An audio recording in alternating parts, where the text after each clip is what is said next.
ما دعين لما أنا أرك شيكنا لقوم مقال شاهدنا لقوم أرك نين أنتو سومالي مدحوينك سومالي أنتو سومالي قلبت كدبي تيجي يري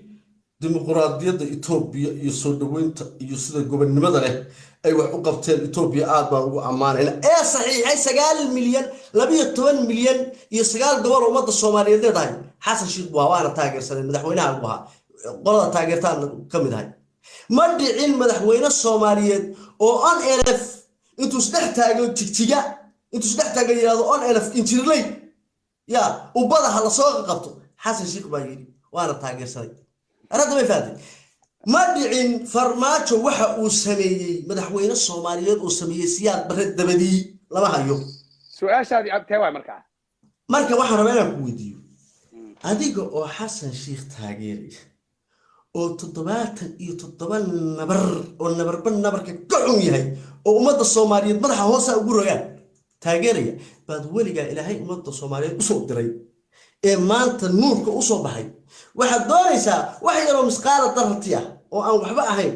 oo intii qarjiray qurux waa jiray waligeed ba dhici jiray inaad nabar weyn oo ka soo baxa oo fiixa inaad ka dhigtay kii dhooqaystay ee saa u walaaqnina sidaayoo wali ilaahay ummadda soo diray waayo su'aasha ka bax xasan sheekh wuxuu tagay jigjiga halkaas buu ka dhaantay waxaan rabaa adiga iyo kuwa kale ee ka dadsan tahay inaan u sharaxo dad badan waa og yihiin horta Soomaalida qiira jabaan waa ka daalin itus oo itaabsiya hadda maray hadda odayaal ma sheekeeyaan hadda teknolojiyada jirto cunuga 14 jirka xataa Soomaaliya marxaladii uu ka warhaya jigjiga waa dhul Soomaali lahayn jirtay ilaa haddana aaminsan inay leedahay eeg sharciga caalamka iyo qawaaniinta internationalka ahna waxa ku qoran in uu ka tirsan yahay dhul Ethiopia ka tirsan inuu yahay hadda gumeystii Ingiriiskaana taas suurta geliyay oo qasab horto ugu daray Ethiopia dadka halka degan iyo dadka kale koonfurta Soomaaliya deganna jacayl iyo wanaag baa horta ka dhaxeeyay iyo rajo ah inay dib isku soo laabtaan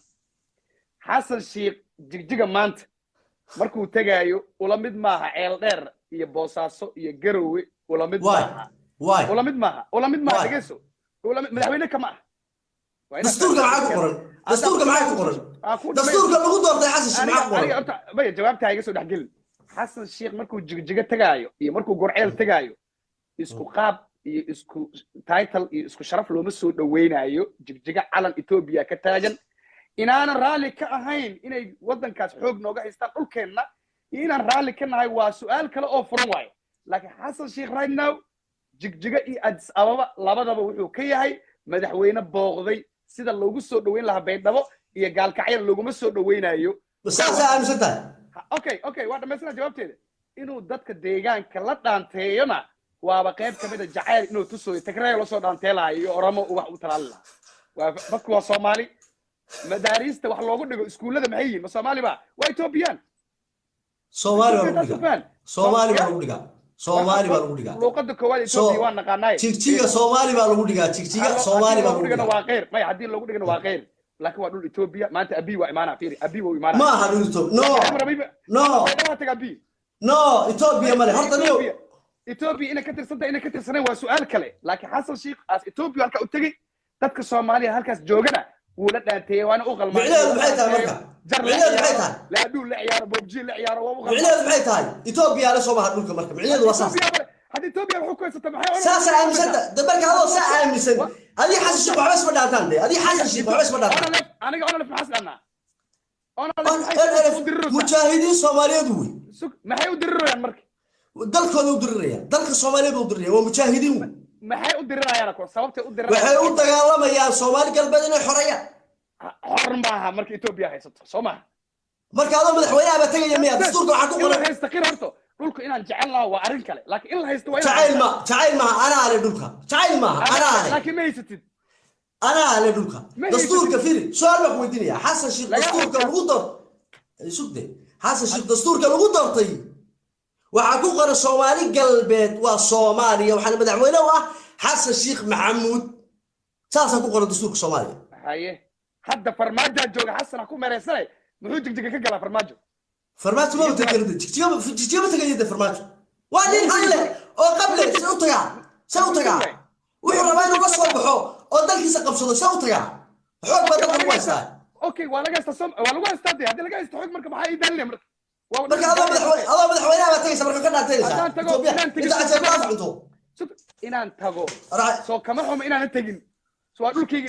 inaad tagin adoo madaxweynaha la sharaf badan marka dadka halkaas degan muwaadiniinta Soomaaliyeed madaxweynahooda in arkaan xaq uma laha Soomaa waxa maxaa madaxweynaha Itoobiya ku sheegaysaa bay Soomaaliya Itoobiya hadda ma illa haysto waa ognahay laakiin beerka ka ogsooni walaalkay aniga ayna ogsooni illa Allah wariyan daadag waa raasamaal ilaa daadag waa raasamaal ida adeer waxa ku biqowday dhulka waa la haystaa qiro in la haysta qiro dhulkaas aniga iskale waa dalkaygi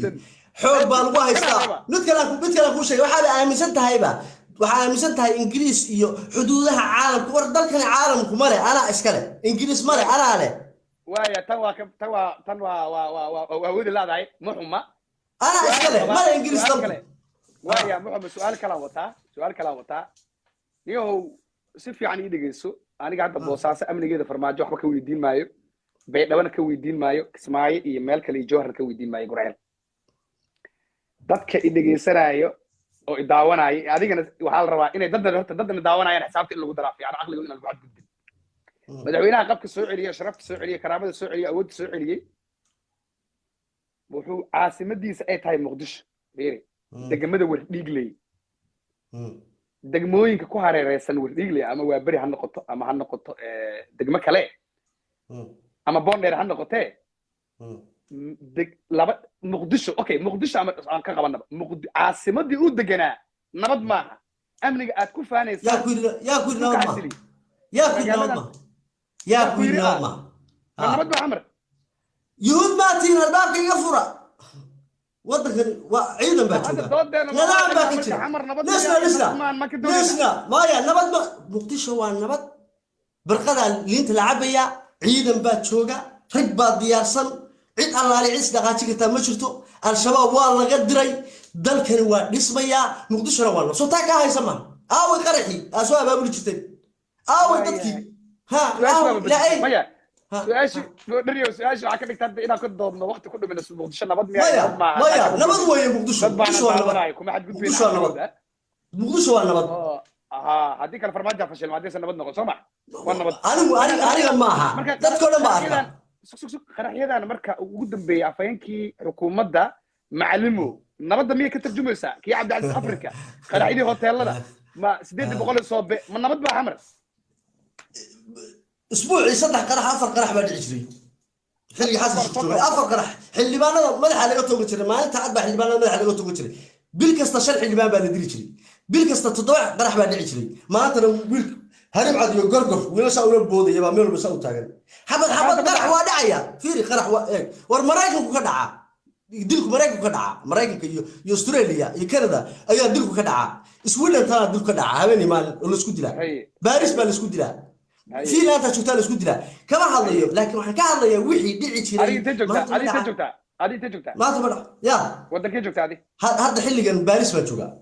marka Paris hadii qarax ka dhaco xamarna qarax ka dhaco maxaa xamar ugu soo cararta marka adiga Soomaali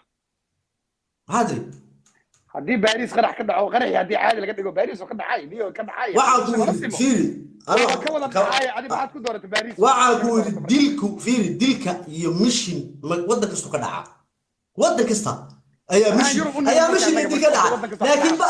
laakiin bahalkii dardarsiga ahaa habeen walba 200 baa la waay 300 baa la waay nignigti ma shaqayso maanta ma jirto marka hadda qarax ma dhaco waa Muqdisho waa nabad هذا النبات باقي jirta wadanka intaana waa ka sii fiicnaanaysa limbana la kaataya 20 sano soo socdana farmaajo saas u fadhiya kursiga umada Soomaaliyeed baan u baahan waayahay dhanka canshuuraha shabaabka markii ugu xoog badnay tan iyo markay dhacday hadda wixii ka dambeeyay maxaakiinta adigu hadda dadka aqliyadooda iyo teeda waa ku xadgudboosa dhimale iska sii darbee wax canshuura waxa mucaaradku yiraahdo aqliyadana lagu cayaaraya aqliyada dadka waa la toosinaya libax waa la toosinaya no toosi marka canshuurta shabaabka ee bakaare iyo suuqbacaad iyo xamar weyne ka qaataan iyadana waa bug Soomaa ilaan ayadana Paris iyo Daacish ka qaataan iyo New York iyo wax iska horta mid baa ku sheegaya tuug ninka la yiraahdo guri reerood waa galaa eegay marna wax waa kala soo baxaa marna waa lagu dilaa dhageyso al-shabaabka meelaha dadka isu taagaan telefoonka u diraya wallahi waa ku dilayna hadda waxa sameyn weydo oo fulayda ah oo aan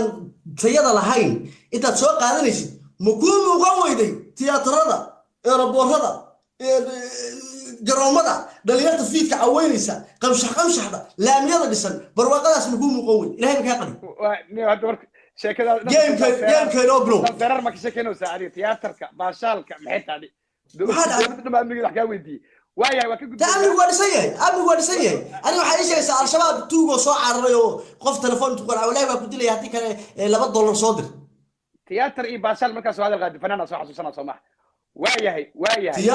tiyaatarka iyo sportiga iyo magaraysaay waa meelaha bulshada Soomaaliyeed la doonayo inay magaraysaa waqti ku qaataan oo maskaxdooda ku meesha qarax gali lahaa kubadda saacaya waayahay intaanan meel kala gelin baafin waxa la yiraahdaa barnaamijka ku jirto waxa baafinaynaa aniga iyo muwaadiniin badan oo Soomaaliyeed wiilashii asaageena ahaa ee kumanaanka ahaa Eritrea loo qaaday ayaan baafinaynaa halkee ku guurtambe قسم ما كنا هذين الجواب لما ولي سجها دور صارنا هاي دولانك كما هذا ما تيوبين أبدك ولي أرد كمودين من ولي كما يا لا بدأ كل شيء بدأ كل شيء واحد ولا شيء دقيس واحد مدوي واحد كل شيء اللي تري وليش تشوجا أنا قل ما هذا باكوشلا هذا يدالي باكوشلا سومالي محمد قبل كستا نوي كتر سنين waa dad tababar ku jira oo la dhisayo oo la hagaajinayo waa la arki doonta sidii wariga saas inta u qaylisan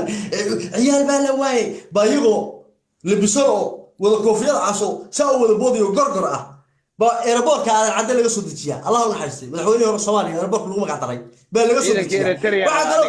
fi Eritrea ciidanka Eritrea tababar bay ku maqan yihiin waa la soo tababaraya indhaha goshanta aan boosow waxaan ku tusayay airportka ka soo degaan مثل أنا بقول دريا أفر ساعة لح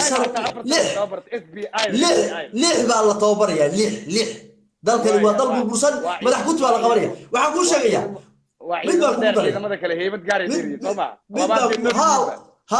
مدبكو جبجبينيا جيم بلعبنا وحكون شقيا محمد عبد الله فرماتشو وحكى هذا إنسان أفر بقول أردني وصوماليات وتوبر روق هذا كشكل إنسان محمد عبد الله فرماتشو وغيران 2,000 oo dhalinyaro Soomaaliyeed ayuu maalin walba airportka cadda ka soo dejiya oo gurmad kala soo baxa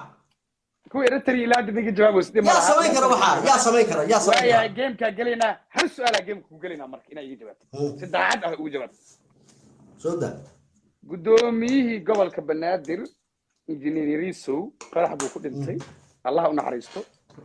Allah yarxam rahiim mar hadii ninkii ugu sareeyay amniga gobolka Banaadir gudoomiyaha ahaa gobolkii Banaadir ninkii ugu sareeyay qarax xafiiskiisa loo dhigay ma jirta cabsi ah in farmaajana xafiiskiisa qarax loo gelin karo mar hadii lagu guul dareystay ka hortagida amni darrada madaxda loo geesan karo waa mahadsantahay farmaajana in loo gelin ilaa amni ma jireen waa mahadsantahay nin baa laga hayaa sidii hore moodaha lagu dilo waxaan ku sheegayaa horta qadarka wax gaar ah ima waxa dayac ku yimaada oo ku yimaada farsamo xumo ku yimaada oo amni darro ku yimaada horta Soomaalidu waxay ku mahmaada ruqa ninkii lahaa dabada hayo ma kacdo haddii meel kasta 30 sanadood dalkani burbursanaa meel walba dhuuriya iyo tuug iyo daalin baa horta taagan eegi qadarkuna waa meeshiisa inaga magac u bixinayna qadar meesha ka qoran buu ahaa wax walba oo dhacana tusaale laga qaataa waayo aragnimo laga qaataa qadarkii dhacay ee gudoomiyaha gobolka Allah u naxariisto injineer Riso nin nabad iyo nolol ah dalkiisa dadkiisa u shaqeynaya buu Allah u naxariisto qadarkii ku dhacay iyo mishkii dhacay waa laga daba tagay baaris bal waxa weeye la daba dhigay waxa weeye waayo aragnimo badan baa laga qaatay ilaa hadda hawshii waa lagu gudi jiraa waxa waa dawladdu maalin iyo laba wax kuma soo saarto waayo aragnimada laga qaatayna waxay keentay maanta Muqdisho boqolkiiba 89 iska daa amniga iyo madaxda iyo xildhibaanada iska daa shacabka amnigooda in la ilaaliyo ayay sabab u noqotay marka waxay sabab u noqotay saacad rabtay marka laga tago experience baa laga helay qaraxii Yariso so waxaa laga bartay Soomaaliya in Igraan Tahliil haddana lagu dhex qasho xarunta dhisa taasaa laga bartay إجراء تهرين إلا قشيء إن إنه شادي سكوت